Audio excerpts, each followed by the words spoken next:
ಸ್ನೇಹಿತರೆ, ಏನು ಕಳೆದ ತಿಂಗಳ 30ನೇ ತಾರೀಕು ಗುರುವಾರ ಏನ್ ನಡೀತಲ್ಲ ಮಧ್ಯಪ್ರದೇಶದ ಜಬ್ಬಲ್ಪುರದಲ್ಲಿ ನರ್ಮದಾ ನದಿಗೆ ಬಾರ್ಗಿ ಡ್ಯಾಮ್ ನ ಒಂದು ಅಣೆಕಟ್ಟನ್ನು ಕಟ್ಟಲಾಗಿತ್ತು. ಅವತ್ತು ಸಂಜೆ 4:15 ಗಂಟೆ ಸುಮಾರಿಗೆ ಒಂದು ಹಡಗಿನಲ್ಲಿ 20ರಿಂದ 25 ಜನ ಅಷ್ಟೇ ಕೆಪಾಸಿಟಿ ಇರುತ್ತೆ. ಅಲ್ಲಿ ಹೋದಂತದ್ದು 31 ಜನ ಈ ಪಯಣದಲ್ಲಿರ್ತಾರೆ.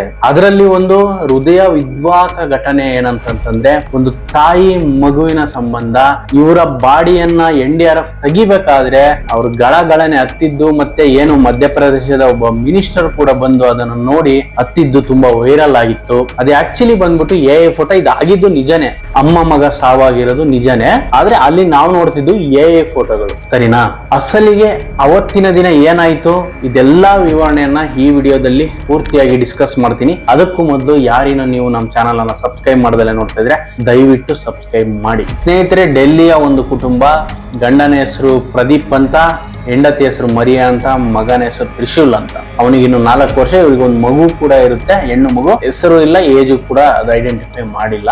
ಇಷ್ಟು ಅವರ ವರದಿ. ಅವರು ಏನು ಮಧ್ಯಪ್ರದೇಶದ ಒಂದು ಜಬಲ್ಪುರಕ್ಕೆ ಏನು ತನ್ನ ಯಾವ್ದೋ ಸಂಬಂಧಿಕರ ಮನೆ ಓಪನಿಂಗಿಗೆ ಅಂತ ಹೋಗಿರ್ತಾರೆ. ಅದೇ ರೀತಿ ಟೈಮ್ ಇತ್ತಲ್ಲ ಅಂತ ಹೇಳ್ಬಿಟ್ಟು ಅವರು ಒಂದು ವಾಯು ವಿಹಾರ ನೋಡ್ಕೊಂಬರೋಣ, ಆ ಜಬಲ್ಪುರ ಡ್ಯಾಮ್ ಅನ್ನ ನೋಡ್ಕೊಂಬರೋಣ, ಬರ್ಗಿ ಡ್ಯಾಮ್ ಅಂತ ಬರ್ತಾರೆ. ಏನೋ ಒಂದು ಕ್ರೂಸ್ ಇರುತ್ತೆ, ಹಡಗಿನಲ್ಲಿ ಹೋಗ್ತಾರೆ. ಇದರಲ್ಲಿ ಟೋಟಲಿ 29 ಜನ ಇರ್ತಾರೆ.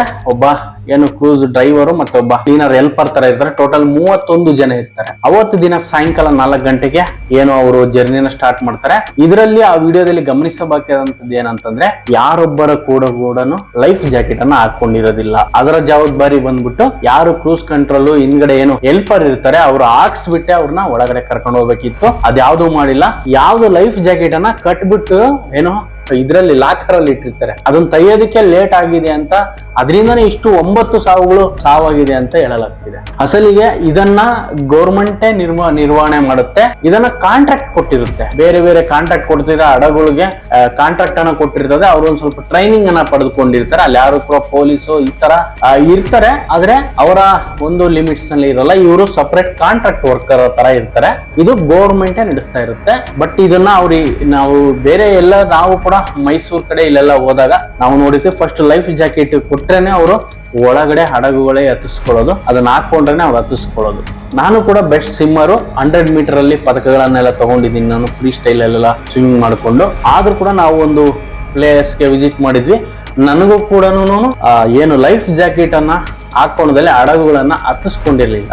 ಅದೇ ರೀತಿ ಇಲ್ಲಿ ಮಾಡಿದ ತಪ್ಪದೆ, ಯಾವಾಗ ಅಲ್ಲಿ ಯೆಲ್ಲೋ ಅಲರ್ಟ್ ಕೂಡ ಘೋಷಣೆ ಮಾಡಿರ್ತಾರೆ ಅವತ್ತಿನ ದಿನ ಗಾಳಿ ಸಮೇತ. ಸ್ನೇಹಿತರೆ, ಅವತ್ತು ಯೆಲ್ಲೋ ಅಲರ್ಟ್ ಇದ್ರು ಹಡಗುಗಳನ್ನ ಮೂವ್ ಮಾಡಿದ್ದು ತಪ್ಪು. ಅದೇ ರೀತಿ ಅವರು ಏನು ದಡದ ಬದಿಯಲ್ಲೇ ಇರ್ತಾರೆ, ಆದ್ರೂ ಕೂಡ ಆ 9 ಸಾವುಗಳನ್ನ ತಡೆಯೋದಕ್ಕೆ ಆಗಲಿಲ್ಲ. ಕಾರಣ ಇದರಲ್ಲಿ ಏನು ತಾಯಿ ಮರಿಯಾ ಮತ್ತು ಮಗ ತ್ರಿಶೂಲ್ನ ಒಂದು ಹೃದಯ ವಿದ್ವಾಕ ಘಟನೆ ಏನಿದೆ, ಅವರು ಏನ್ ಮಾಡ್ತಾರಂತಂದ್ರೆ, ಹಡಗು ಹೋಗುವಂತ ಸಮಯದಲ್ಲಿ ಹೆಚ್ಚಿನ ಗಾಳಿ ಬಂದು ಅಲೆಗಳು ಹೆಚ್ಚಾಗಿ ಬಂದು ಹಡಗಿನ ಒಳಗೆ ನೀರು ಬಂದ್ಬಿಡುತ್ತೆ. ಅದಾದ ನಂತರ ಅವ್ರಿಗೆ ಏನ್ ತೋಚದಂತ ಗೊತ್ತಾಗಲ್ಲ. ಏನ್ ಹೆಲ್ಪರ್ ಇರ್ತಾನೆ ಹಡಗಿನಲ್ಲಿ, ಅವನು ಬೇಗ ತಂದ್ಬಿಟ್ಟು ಲೈಫ್ ಜಾಕೆಟ್ ಗಳನ್ನ ಕೊಡೋದಕ್ಕೆ ಸ್ಟಾರ್ಟ್ ಮಾಡ್ತಾನೆ. ಅವಾಗ ಕೊಡಕ್ ಸ್ಟಾರ್ಟ್ ಮಾಡ್ತಾನೆ, ಅದಾಗಲೇ ಹೆಚ್ಚು ಕಮ್ಮಿ ಮುಳುಗ್ತಿರ್ತದೆ. ಅದು 1-2 ನಿಮಿಷದಲ್ಲೇ ಹಡಗುಗಳು ಮುಳುಗುವ ಚಾನ್ಸಸ್ ಇರುತ್ತೆ. ನೀರು ತುಂಬಿಕೊಂಡ್ರೆ ಮುಳುಗ್ಬಿಡುತ್ತೆ. ಇದರ ಮಧ್ಯೆ ಅವರು ಪ್ಯಾನಿಕ್ ಆಗಿರ್ತಾರೆ. ಅದೇ ರೀತಿ ಏನಾಗುತ್ತೆ, ಲೈಫ್ ಜಾಕೆಟ್ ಅನ್ನ ಹಾಕೊಂಡು ಏನು ಮಗ ಇರ್ತಾನಲ್ಲ ಅವನು ಎಲ್ಲ ಮಿಸ್ ಆಗ್ಬೋದು ಅಂತ ಹೇಳ್ಬಿಟ್ಟು ಆ ತಾಯಿ ತನ್ನ ಎದೆಯ ಭಾಗಕ್ಕೆ ಮಗುವನ್ನು ಕೂಡ ಲೈಫ್ ಜಾಕೆಟ್ ಒಳಗಡೆ ಹಿಡ್ಕೊಳ್ತಾರೆ. ಅದಾದ ನಂತರ ಏನಂತಾರೆ, ಒಂದು ಕ್ಯಾಬಿನ್ ರೂಮ್ ಅಂತ ಇರುತ್ತೆ ಹಡಗಿಗೆ. ಈ ಹಡಗಿನಲ್ಲೆಲ್ಲ ನೀರು ಬಂದಿದ ತಕ್ಷಣ ಸ್ವಲ್ಪ ಅದು ಹೈಟ್ ಅಲ್ಲಿ ಇರುತ್ತೆ, ಅದ್ರಲ್ಲಿ ಹೋಗಿ ಬಚಾವಾಗಿ ಹೋಗ್ತಾರೆ. ಅದು ಒಂದು ಇಬ್ಬರು ನಿಂತ್ಕೊಳ್ಳುವಂತ ಜಾಗ, ಅದ್ರಲ್ಲಿ ಹೋಗಿ ಲಾಕ್ ಆಗುತ್ತಾರೆ, ಹಡಗು ಪಲ್ಟಿ ಹೊಡೆಯುತ್ತೆ. ಅದಾದ ನಂತರ ಅವ್ರನ್ನ ರಕ್ಷಣೆ ಮಾಡೋದಕ್ಕಾಗಲ್ಲ, ಅವ್ರು ಉಸಿರಿ ಕಟ್ಟಿ ತಾಯಿ ಮಗು ತಾವನ್ನಪ್ತಾರೆ. ತಿರುಗಿ ದಿನ ಗುರುವಾರ ಆಯ್ತು ಇದು ಇನ್ಸಿಡೆಂಟ್. ಶುಕ್ರವಾರ ಬಾಡಿಯನ್ನು ಹೊರಗೆ ತೆಗಿಬೇಕಾದ್ರೆ NDRF ಟೀಮು ಎಲ್ಲ ಬರುತ್ತೆ. ಬಂದಾದ್ಮೇಲೆ ಅದನ್ನ ಬಾಡಿಯನ್ನು ತೆಗಿಬೇಕಾದ್ರೆ ಯಾಕೆ ಇದು ಬಾಡಿ ಬರ್ತಿಲ್ಲ ಅಂತ ನೋಡಿದಾಗ ಉಲ್ಟಾ ತಿರುಗಿಸಿ ನೋಡಿದಾಗ ಮಗು ಕೂಡ ಅದರಲ್ಲಿ ಇರುತ್ತೆ. ಇದೇ ಫೋಟೋ AI ಜನರೇಟ್ ಆಗಿತ್ತು, ಬಟ್ ಒರಿಜಿನಲ್ ಫೋಟೋನೇ ಬೇರೆ ಇದೆ. ಸ್ನೇಹಿತರೆ, ಇದಕ್ಕೆಲ್ಲ ಕಾರಣ ಸರ್ಕಾರನೇ ಆಗುತ್ತೆ, ಮಧ್ಯಪ್ರದೇಶದ ಗೌರ್ಮೆಂಟ್ ಆಗುತ್ತೆ. ಯಾಕೆಂತಂದ್ರೆ ಯಾವುದೇ ಈ ತರ ಒಂದು ಪ್ರಾಣ ಹಾನಿ ಸಂಬಂಧಪಟ್ಟಂತ ಒಂದು ಏನೋ ಟ್ರಾವೆಲಿಂಗ್ ಇರ್ಬೋದು, ಬಸ್ಸುಗಳು ನೋಡ್ತಾ ಇರ್ಬೋದು. ಆಂಧ್ರದಲ್ಲಿ 3 ಬಸ್ ಆಕ್ಸಿಡೆಂಟ್ ಆಯ್ತು, ಎಷ್ಟು ಜನ ಡೆತ್ ಆದ್ರು, 19 ಜನ ಒಂದ್ ಕಡೆ, 9 ಜನ ಒಂದ್ ಕಡೆ. ಆ ಲಾರಿ ದುರಂತ ಕೇಳಿದ್ರಿ, ಇದು ಎಲ್ಲದಕ್ಕೂ ಆ ರೋಡ್ ಸರಿ ಇಲ್ಲ, ರೂಲ್ಸ್ ರೆಗ್ಯುಲೇಷನ್ ಫಾಲೋ ಮಾಡದಿಲ್ದೇನೆ ಈ ತರ ಎಲ್ಲ ಮಾಡಿದಕ್ಕೆ ಇಂಥ ಘಟನೆಗಳಿಗೆ ಸಾಕ್ಷಿಯಾಗಿದೆ. ಏನು ಕ್ರೂಸ್ ಆ ಡ್ರೈವರ್ ಏನಿರ್ತಾನೆ ಪಾಟೀಲ್ ಅನ್ನೋ ವ್ಯಕ್ತಿ, ಅವನಿಗೆ ಈಜು ಬರುತ್ತೆ ಆಲ್ಮೋಸ್ಟ್ ಅಂತವ್ರೆಲ್ಲ ಕಲ್ತಿರ್ತಾರೆ. ಅವನು ಎಸ್ಕೇಪ್ ಆಗಿದ್ದಾನೆ ಆ ಟೈಮಲ್ಲಿ. ಈ ಏನು 31 ಜನದಲ್ಲಿ 9 ಜನ ದುರ್ಮರಣ ಹೊಂದಿದ್ದಾರೆ. ಸರ್ಕಾರದಿಂದ, ಸೆಂಟ್ರಲ್ ಗೌರ್ಮೆಂಟ್ ಇಂದ 2 ಲಕ್ಷ ದುಡ್ಡು ಪರಿಹಾರ ಮಾಡಿದ್ದಾರೆ. ಅದೇ ರೀತಿ ಏನು ಹಾಸ್ಪಿಟಲೈಸ್ಡ್ ಆಗಿದ್ದಾರೆ ಅವರಿಗೆ 50,000 ಕೊಟ್ಟಿದ್ದಾರೆ. ಅದೇ ಮಧ್ಯಪ್ರದೇಶದ ಗೌರ್ಮೆಂಟ್ ಯೋಗಿ ಸರ್ಕಾರ ಕೂಡ ಅವರು ಕೂಡ 4 ರಿಂದ 5 ಲಕ್ಷ ಒಂದೊಂದು ಪ್ರಾಣಕ್ಕೆ ಹಾನಿಗೆ ಅಮೌಂಟ್ ಅನ್ನ ಕೊಟ್ಟಿದ್ದಾರೆ.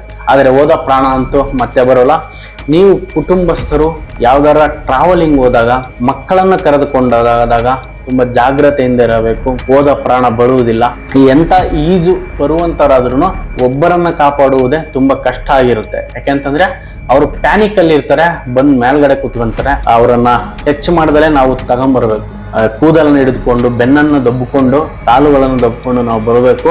ಅದಕ್ಕೆ ಅವ್ರು ಪ್ಯಾನಿಕ್ ಅಲ್ಲಿ ಇರ್ತಾರೆ. ಅವ್ರು ಬಂದ್ಬಿಟ್ಟು ನಮ್ಮನ್ನ ಏನು ಈಜು ಹೊಡಿಲಿಲ್ದಂಗೆ ಮೇಲೆ ಬಿಗಿಯಾಗಿ ಹಿಡ್ಕೊಂತಾರೆ. ಹೆದರಿಕೆ ಸ್ಟಾರ್ಟ್ ಆಗುತ್ತೆ ಅವರಿಗೆ. ಇಂಥ ಘಟನೆ ಮುಂದೆಂದು ಆಗ್ಬಾರ್ದು ಅಂತ ಹೇಳ್ಕೊಳ್ಳೋಣ.